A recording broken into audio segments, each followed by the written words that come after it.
እኔም እንዲታሰሩልኝ የሚፈልጋቸው ሰዎች አሉ። ከሁለት ወር በፊት ሪል ስቴት ላይ የሚሰሩ ሰዎች ሶሻል ሚዲያ ማርኬቲንግ እንድሰራላቸው ኮንታክት አድርገውኝ ነበር እና በሁሉም ነገር ተነጋገርን ምናምን ተስማማን። ስለ ፕራይስ አወራን ተስማማን። ምን አይነት ሰርቪሶች እንደሚሰጣቸው ምናምን ተነጋገረን እና ወደ ስራ ከመግባታችን በፊት መጀመሪያ ኪክኦፍ ሚቲንግ ያስፈልገናል። ልክ ስራ ከመግባታችን በፊት የሆነ መነጋገር ያለብን አንተ የምታስረዳን ነገር ካለ ምናምን እኛም የምናደርገው ነገር ካለ ምናምን አለኝ። ትልቅ ስራ ነው እና እኔም በቃ ደስተኛ ሆኜ ነበረ ምናምን ዝም ብለን ብቻ የሆነ ቀን ቀጠሩኝና ሄድኩኝ 2 ሰዓት ጠዋት።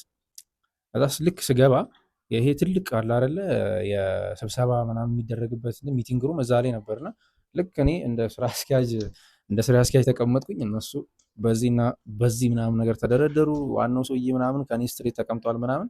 ከዛ የማት ጥያቄ ይጠይቁኛል፣ እኔ አስረዳለሁ። በቃ ኦልሞስት ልንሰራ የምንችለውን ጠቅላላ እኔ ልሰራላቸው የሚችለውን ቴክኒኮች፣ ስትራቴጂዎች ጠቅላላ እዛ ላይ ተናገርኩኝ ማለት ነው።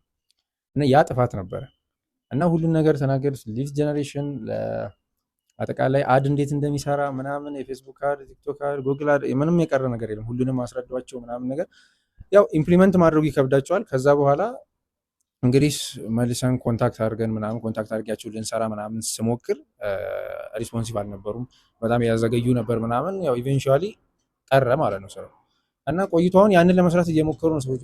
እርግጠኛ ነኝ እየተሰራ እኔ እንዳሰብኩት ወይም ደግሞ እነሱ እንዳሰቡት የዛን ሰዓት ልክ ያንን ነገር ወስደው ኢምፕሊመንት አድርገው ጥሩ ውጤት ይመጣልናል ብለው እንዳሰቡት እየሰራላቸው አይመስለኝም።